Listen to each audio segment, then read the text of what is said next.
Jumpa lagi bersama Cocok Pidal ya Mok. Kita akan melanjutkan alur cerita dari Liyun, yaitu di part ke-19. Langsung saja. Anuku kecepit pengen semaput dan tracrit trut. Pada part kali ini kita diperlihatkan seseorang gadis yang membuat masalah dan meledakkan tempat kemarin. Lalu di sana ia pun bercerita, 1 tahun yang lalu aku tidak sengaja menemukan buku kuning rahasia masterku dan aku mendesaknya. Sambil ia membayangkan, "Master, anakmu menerobos kamar. Kenapa Anda membaca buku macam ini?" Sambil ia membawa buku itu dan langsung ditendang oleh masternya. Di sana ia pun bercerita lagi, "Itulah sebabnya masterku mengusirku. Aku berkeliaran dan kembali ke ibu kota beberapa hari yang lalu dan aku menghabiskan seluruh uangku. Tapi ada ibu-ibu yang baik menyuruhku bekerja di sini, jadi aku menerimanya." Sambil ia membayangkan di saat itu diajak oleh ibu-ibu gendut. Lalu ibu-ibu gendut itu pun berkata, "Nona muda, kamu terlihat ambisius, kerja keraslah dan kamu akan segera melampaui Hualian." Dan kita di bawah di saat sekarang terdapat ibu-ibu gendut itu yang marah berkata, "Kau wanita gila, mereka adalah bangsawan ibu kota. Mansion Hongxiu akan tutup hari ini." Dan di sana gadis itu pun menjawab, "Sudah seharusnya dia menerima konsekuensinya dari tindakannya kan?" Lalu ibu gendut itu pun berkata, "Apa yang akan kau lakukan? Membayar kesalahanmu kepada mereka?" Tapi tiba-tiba gadis itu pun marah berkata, "Ini semua masalahmu. Jika kau tidak membawaku ke sini, mereka tidak akan memperkosaku. Dan itulah kenapa aku membunuh mereka." Sambil terdengar ibu gendut itu yang marah berkata, "Cepat panggil penjaga, jangan sampai orangnya lolos." Lalu beberapa saat kemudian kita diperlihatkan pasukan 6 pintu itu yang mengejar gadis tadi. Sambil gadis itu pun ketakutan dan ia pun bergumam, "Apakah ibu kota memang seperti ini? Penjaga itu sudah mengejarku. Aku harap kalian menyelesaikan ini secepatnya." Sambil ia berbelok di sana dan tiba-tiba dari depannya terdapat seseorang. Ternyata itu adalah Liyun bersama Josueli. Di sana gadis itu pun bergumam, "Dari mana 2 orang ini muncul dan kenapa juga mereka di depanku?" Dan ia pun berkata, "Pergilah kalian jika tidak ingin mati." Tapi tiba-tiba ia pun dikejutkan karena sosok Liyun di depannya pun menghilang dan ia pun bergumam, "Satunya kemana?" Lalu tiba-tiba gadis itu pun dipukul seseorang. Ternyata itu adalah Liyun dan ia pun berkata, "Sangat tidak beruntung sekali kau bertemu denganku." Sambil ia memandangi gadis itu yang pingsan dan di sana ia pun melihat ke arah sesuatu dan Liyun pun bergumam, "Ini..." Sambil ia melihat ke arah gantungan giok itu dan beberapa saat kemudian kita diperlihatkan sebuah bangunan besar di sana. Ternyata itu adalah Liyun bersama Josueli dan gadis itu yang terkapar. Liyun pun berkata, mengenaskan. Dia berakhir bekerja untuk tuan muda dari bangsawan. Dan Josueli pun berkata, dia adalah kepala murid di istana Jet Maiden, tapi masternya mengusirnya. Lalu Liyun di sana pun bergumam, "Kepala murid dari istana Jet Maiden, seseorang dari dunia bawah. Informasi dari istana kaisar sangat detail." Sambil ia membaca kertas di sana, lalu Liyun pun melihat ke arah gadis itu sambil bergumam, "Tapi kenapa benda itu ada padanya?" Sambil terlihat Josueli di sana yang tersenyum dan ia pun berkata, "Kamu lihat apa? Kamu tertarik padanya ya?" Lalu Liyun di sana pun menjawab, "Jika kamu tidak memberitahuku, aku mengira dia femboy. By the way, femboy adalah cewek jadi-jadian ya Mo."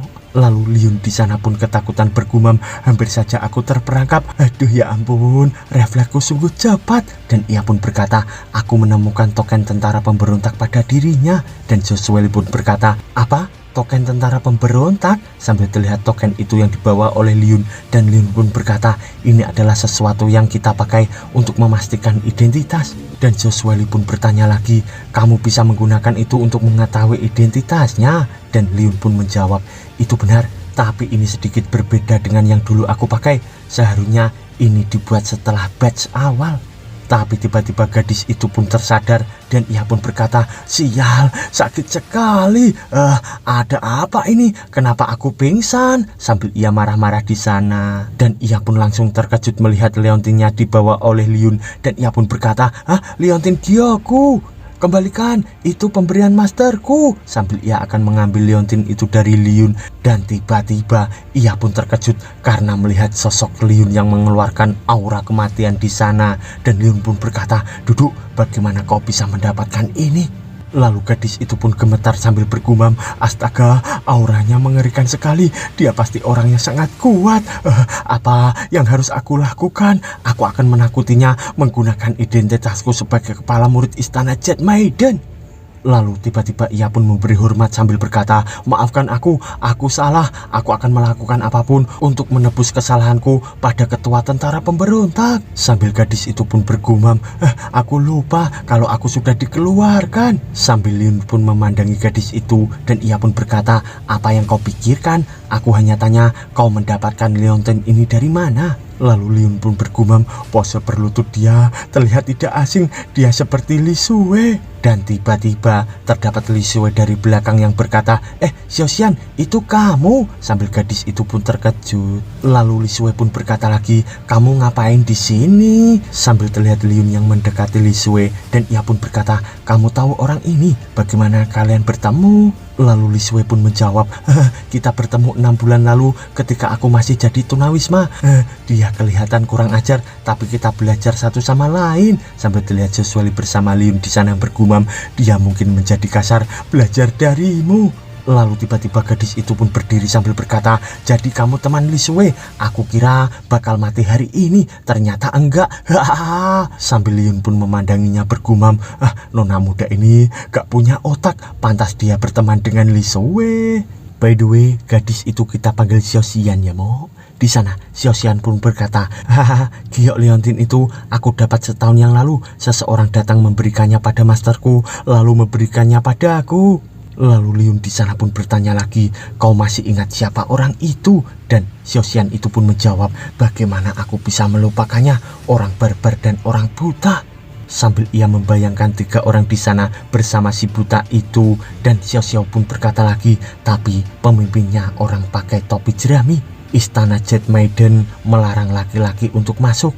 Aku tidak tahu bagaimana mereka melakukannya, hanya satu serangan 3 mil rata dengan tanah. Sambil ia membayangkan tanah itu yang rata dengan satu serangan. Lalu Xiaoxian itu pun bercerita lagi, dia mengatakan dengan jelas jurang di antara kita sudah seperti ikan ditelan. Aku masih mengingat apa yang mereka lakukan. Lalu dalam ceritanya, seseorang yang memakai caping itu pun berkata, sebagai kelompok tentara pemberontak, aku mengatakan tentara pemberontak akan segera bubar karena dia akan pergi dan kita akan mengambil alih di mana dia pergi. Era baru telah datang. Sambil mereka bertiga pun mendengarkan cerita dari Xiaoxian itu, sambil terlihat Liun di sana yang bergumam, mereka merencanakan ini begitu lama hanya untuk menyambut era baru. Dan Xiaoxian di sana pun berkata, Li Sue, siapa tuan rumah ini? Dia sangat kuat, dia tidak akan tiba-tiba menyerangku kan? Lalu Li Sue pun tersenyum menjawab, rumor tuan rumah adalah tetua tentara pemberontak, dan jangan khawatir, kakak Joshua Li jauh lebih cantik darimu. Sambil Xiaoxian itu yang terbengung dan ia pun bergumam, apa?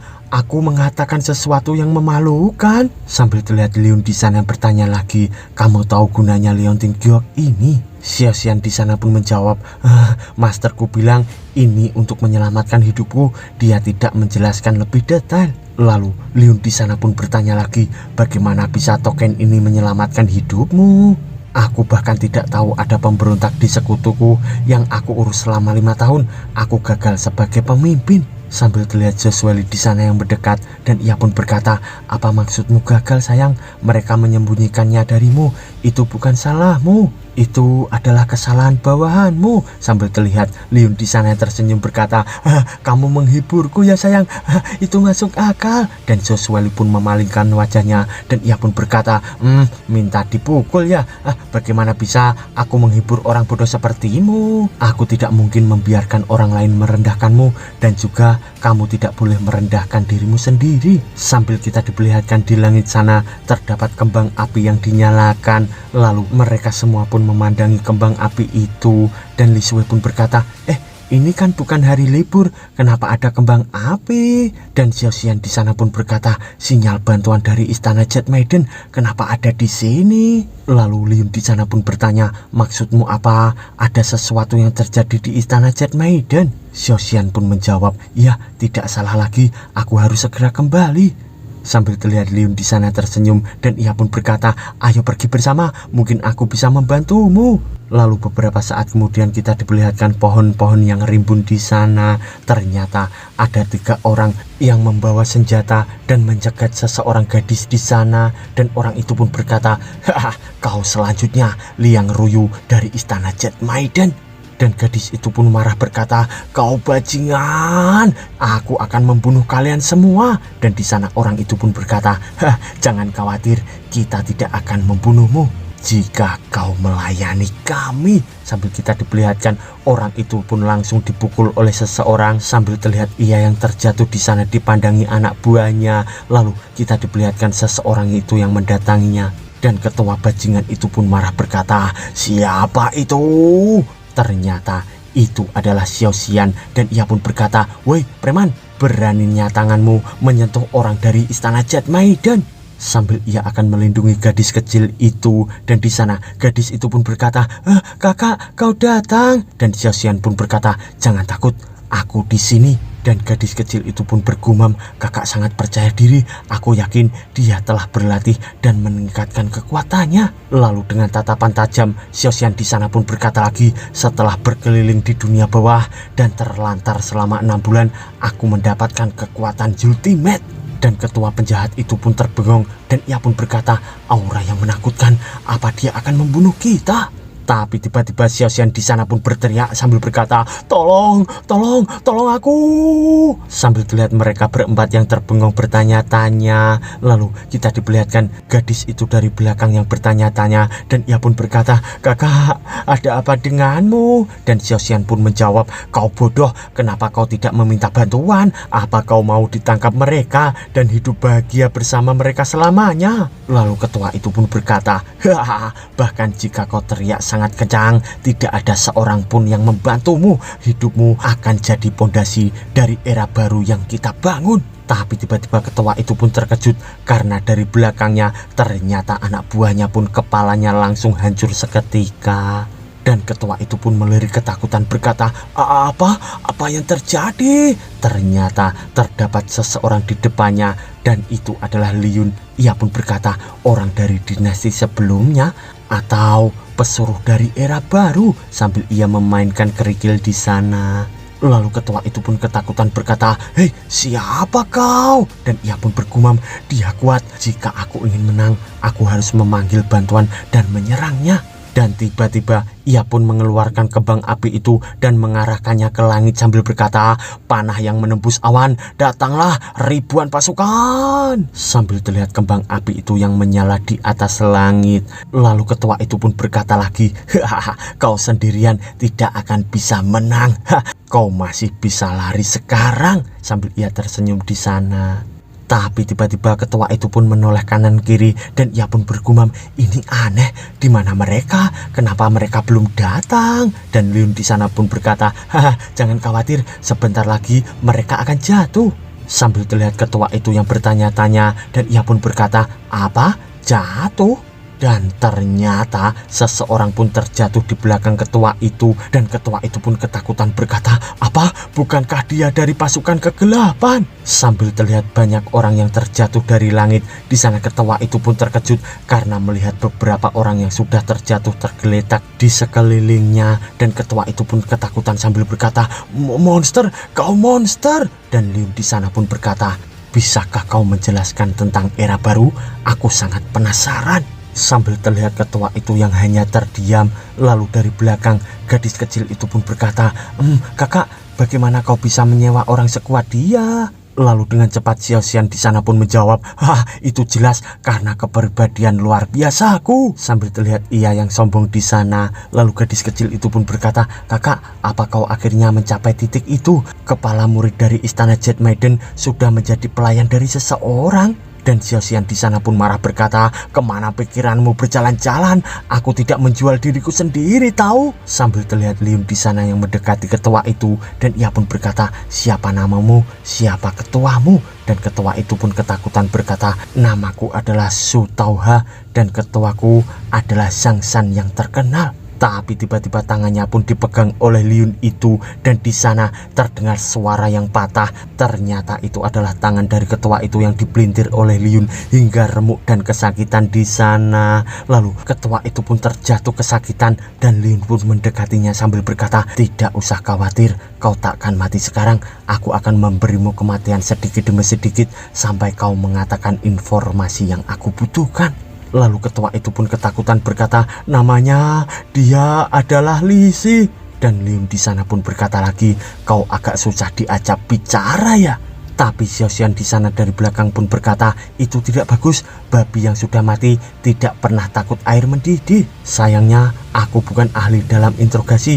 Apa yang bisa kita lakukan agar dia mau bicara?" By the way, babi yang sudah mati tidak pernah takut air mendidih itu adalah idiom Cina yang artinya yang dipastikan sudah mati tidak takut dengan apapun ya mo.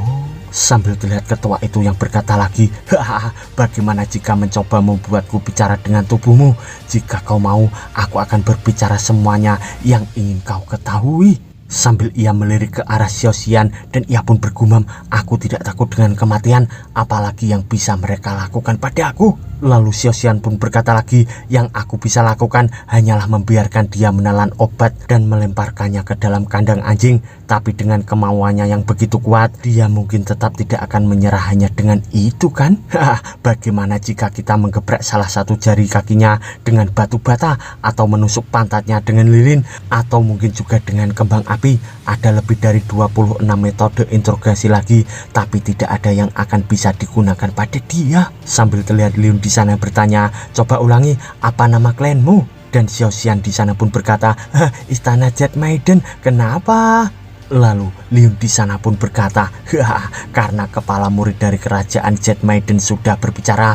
Apa perlu aku lanjutkan?" Sambil ketua itu pun ketakutan berkata, "Tidak perlu, aku akan memberitahumu semuanya." Dan Liun pun berkata, "Apa misimu dan kalian semua berasal dari mana?" Ketua itu pun menjawab, "Kita dari perbatasan. Kita menerima perintah untuk memusnahkan klan dari dunia bawah dan istana Jet Maiden ada di daftar ketiga." Lalu gadis kecil dari belakang pun berkata, "Kenapa kalian menyerang kita? Apa istana kita ada yang melakukan kesalahan?" Lalu ketua itu pun berkata, "Untuk biji Qi murni di Xiangsu sudah diambil alih oleh dinasti Dagan. Jadi kita..." Tapi tiba-tiba Xiaoxian di sana pun berkata, "Monster, apa kau ingin menggunakan Qi murni dari orang-orang untuk membentuk biji Qi murni?" Lalu Liun di sana pun berkata, "Tidak, itu mustahil. Kemungkinannya hampir berada di angka 0. Seseorang sekuatmu akan membutuhkan 20 tahun untuk bisa membentuk biji Qi murni. Apa kalian mungkin sudah menguasai teknik untuk melakukan itu?" Lalu ketua itu pun berkata, "Aku tidak tahu, aku hanya mengikuti perintah." Dan Liun pun bertanya lagi, "Lalu siapa bosmu?" Dan ketua itu pun menjawab, "Keturunan dari dinasti sebelumnya, Zhao Xuan." Sambil terlihat Liun yang memandangi Leontin Giok itu dan ia pun berkata, "Pertanyaan terakhir, siapa yang membuat Giok tentara pemberontak ini?" Tapi tiba-tiba mata dari ketua itu pun mengeluarkan darah dan muntah sangat banyak darah di sana. Sambil ia terjatuh terkapar di hadapan Liun. Entah ketua itu mati atau tidak. Di sana gadis kecil itu pun berkata, "Hah? Apakah dia mati?" Dan Xiaoxian di sana pun berkata, "Apa dia mati dengan menelan racun?" Sambil terlihat Liun yang memeriksa leher dari ketua itu. Di sana Liun pun berkata, "Itu bukan racun.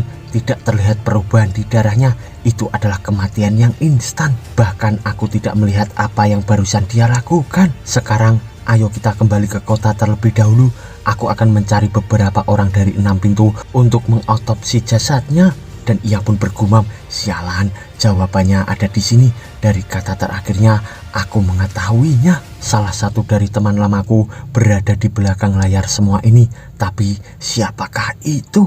Dan beberapa saat kemudian kita diperlihatkan kediaman Liun. Di sana Josueli pun berkata, "Dari memorial yang kita terima beberapa hari belakangan, situasi di perbatasan semakin ricuh. Apa yang akan kau lakukan selanjutnya?" Dan Liun pun menjawab, "Aku hanya penasaran siapakah teman lamaku yang bekerja dengan orang-orang dinasti sebelumnya." Lalu Josueli pun berkata, Dia jelas menyebabkan masalah dengan semua ini. Mengapa kau masih menganggapnya seorang teman? Dan Liun di sana pun menjawab, itu hanya sebagai referensi sayang. Apakah mungkin kau cemburu? Dan di sana Joshua pun menjawab, teruslah bermimpi.